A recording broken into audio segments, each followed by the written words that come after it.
Lorna, who's going to be speaking next, has worked with the Red Room Company before, but in a different project that we actually launched here last year called The Disappearing, which is an iPhone app that maps poems to places around the country. It began in Sydney and it's expanded to all over Australia, and we would like to say the world, seeing New Zealand has now contributed, so I think we can say the world. And Lorna wrote a poem about the disappearing, which was an engaged, challenging, overwhelming and very memorable response to the government house that is disappearing. So the story that lies beneath, I think Lorna's line was the dripping gold decadent or something like that. So that's Lorna's introduction. Lorna is also one of the poets that we will be working with in the Unlocked program this year. So Lorna hasn't actually started work with us, but it's obviously very important to have her voice as part of this project.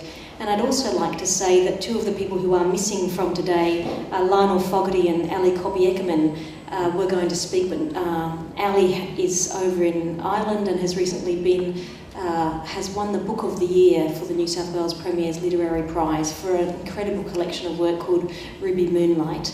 And Lionel, who was one of the poets who worked with us in the Balunda program that Rob showed you the video of, where we had Lewis come down and do the corroboree in various translations. So, Lorna, I'd like to welcome you to speak.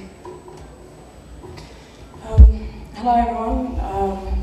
As Joe's mentioned, I have not yet been a part of this program, but I am really excited to be a part of something that is mutually beneficial for both the participants and the facilitators. As an Aboriginal poet, I don't really get many chances to meet other Aboriginal poets, so I'm like, my palms are sweating at the prospect of meeting a whole room full of, Aboriginal poets, especially women. I think, not to take anything away from anyone else's experience here within the program, but I think it's a little bit different for an Aboriginal poet going inside the jails to participate in such a program like this. It's different in a way where I automatically become a part of the kinship structures that exist there. My parents come from the two largest nations of New South Wales, which is Wiradjuri and Munro, which I've mentioned earlier. Just that alone links me to many different families. And there's also, a shared experience. There'll be people that are related to me, there'll be people that I know, there'll be people that grew up with my sisters and my brothers, went to the same school, grew up in the same community, which is Waterloo and Redfern. So, it's very overwhelming, but I'm really looking forward to be in that creative space with other people that really understand the type of language that I would use, which is a sort of like colloquial, sort of Aboriginal, pidgin sort of English, but then we go in and out of, our own sort of languages as well, and there's mutual understanding. So there's up to 250 different languages in this country, with many different dialects within those nations. Then within those nations, there's a mutual understanding, there's mutual languages that we all kind of used. I just wanted to talk about how powerful Aboriginal language is in utilising in poetry, especially my own. Here on the eastern seaboard, as you may or may not know, Australia is home to, Australia is known as a country with the most disappearing languages. They're disappearing at a rate that has never before seen in any other country. So here on the eastern seaboard, I think it's very important as a part of the decolonisation and reclamation of culture to be able to, get up and speak in our languages, whereas our ancestors were persecuted for getting up and doing this sort of stuff, less than 30 years ago. So it's a very powerful thing, and it's a very sort of political thing as well. I just want to quickly talk about just a little bit about self-determination and what it means for Aboriginal people. It means that we have the answers to all of our problems. It means that nobody, it's naive to think that somebody else can come and solve a problem that is ingrained in an Aboriginal community. So basically, what the answer out of that is, every modern day problem that we experience as Aboriginal people, there is a solution for it in traditional society and culture. Thank you. So I think that all of this sort of process and reclamation of culture, giving the voiceless a voice, is a very powerful thing, and I'm very privileged to be a part of it. I just wanted to talk about, mention just how poetic Aboriginal language is. So I've been learning a little bit from recordings from my grandmother and things like that. So there are, for example, there's a Wiradjuri 10 Commandments, ways that you should live. Words are so much more poetic in Wiradjuri than they are in English. So say, for example, the title of a poem that I'm going to read for you is called Yalalu, which means once upon a time, in the past, and also in the future, which gives off a, it's a very poetic understanding of time. And the fact that time is an external thing that has been forced upon us. It's been forced upon everybody. But I don't want to get into that now, that's a whole other history lesson.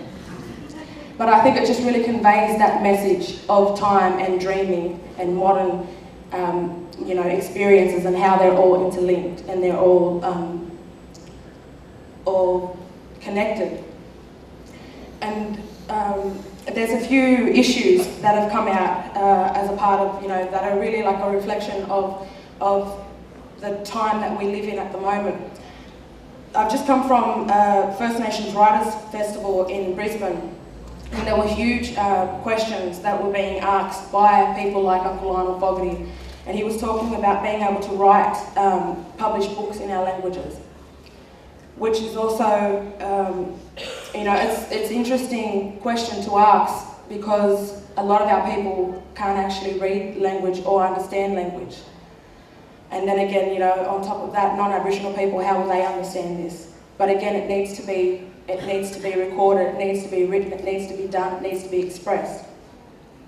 Literacy has only existed in this country. English words, language has only existed in this country for up to 225 years. So, literacy for Aboriginal people means something totally different compared to non-Aboriginal people as well. So I think when we talk about literacy, this has to be acknowledged. I think it's important to incorporate our languages in poetry, because it's just it's thinking outside the box. It's creating new experiences that again have that foot in the past and in the future. I also wanted to just talk just mention some things that I do know about the Wiradjuri language, my mother's language. There's some common terms that are used today by our young people. When one Aboriginal person meets another, there's a whole series of questions that kind of go on. It's mental mind mapping, which means that no matter where I come from, no matter who I meet, there's always a connection through family lines or through people that we know or through shared experiences. And another question one person will say to another is which way you going? Which way means so many different things. It means where'd you just come from, where you going, what are you doing now? A Wiradjuri word to convey that is wid yangdu. Which way, before I learned this stuff, I thought which way was sort of like a modern sort of terminology. Again, just to explain the sort of, what I'm trying to convey here. A word that is used for money, a walla. Before European invasion of Wiradjuri lands, that word for walla was used to describe a destructive rock. So Wiradjuri people had seen the way that money was traded and automatically applied that this is either a destructive rock or something of value. So I think that that's very interesting, and then there's words in the Munro language which meant spear, which now mean pen.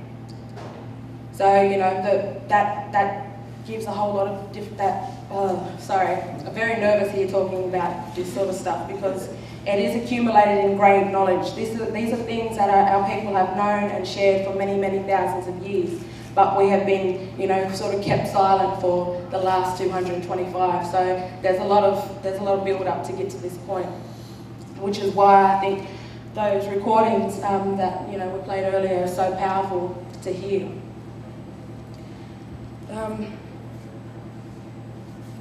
I suppose I'll go straight into my poem I wanted to share with you fellas. Now I've used language in this poem as a response to the response of the poem that I did for the disappearing.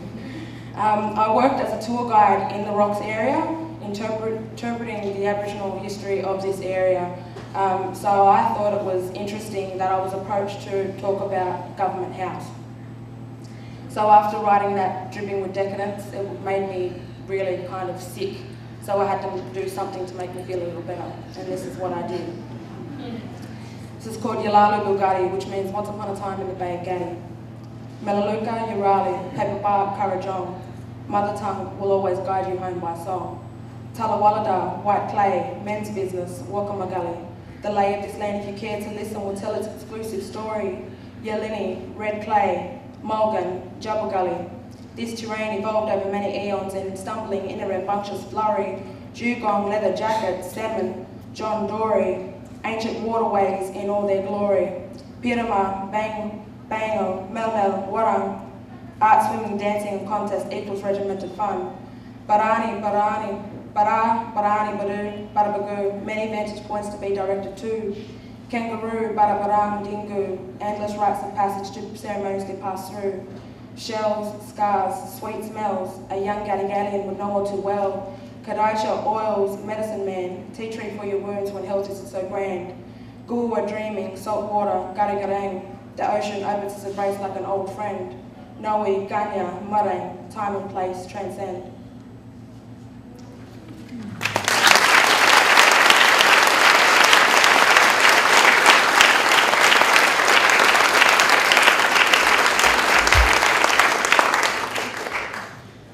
Joe's telling me I've taken up all the time. I've got just one more poem. We've been asked to pick a poem from the Unlocked publications. And I'd like to share this poem because it really resonated with me. I'm godmother to a lot of children, their mothers that were locked up and things like that. So this poem especially touches my heart and has made me cry a couple of times. So hopefully I'll be able to hold back the tears here. So this poem is from Christy from the Delwinia program. I'm sorry for doing this to you, son. You're my baby boy, my only one. The reason I live, my pride and joy. You're my one and only baby boy. You don't understand why I am bad. And baby, I'm sorry for making you sad. To be there briefly, then go away, when all you want is for me to stay. I ask the Lord in the heaven above to always protect the son I love, to watch and guide you every single day, to keep you safe and out of harm's way. We were happy together, then they took you away. I didn't want you to go, I wanted you to stay. But drinking the grog got the better of me, and what I was losing I just couldn't see. Until the day when you were gone, my little boy whom I proudly born. Your soul was crushed, your spirits were low, and just what you went through, I'll never know. I hope one day you'll understand. It broke my heart to let go of your hand. Now I live with torment and regret for letting this happen. I'll never forget. I gave you love and treated you right. We cuddled each other every single night. By each other's side, every night, every day. My darling boy, you were never far away. You are my love, my life, my heart, my soul. And I know without you, I'll never be whole. To turn back time, for I would die, if it would erase the tears you had to cry.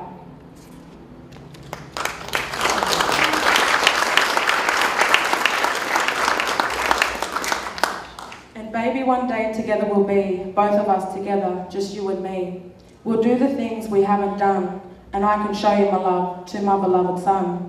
So now my hardest I'm gonna try, so you don't have to ask that question, why? Why am I here, you are there? We ain't together, it isn't fair. If you love me, why do you go? I don't understand, I just don't know. But my love for you, it stays in my heart, stays there forever, even if we're apart. I'll always love you and I'll always care. Don't think I don't love you, because I'm not there.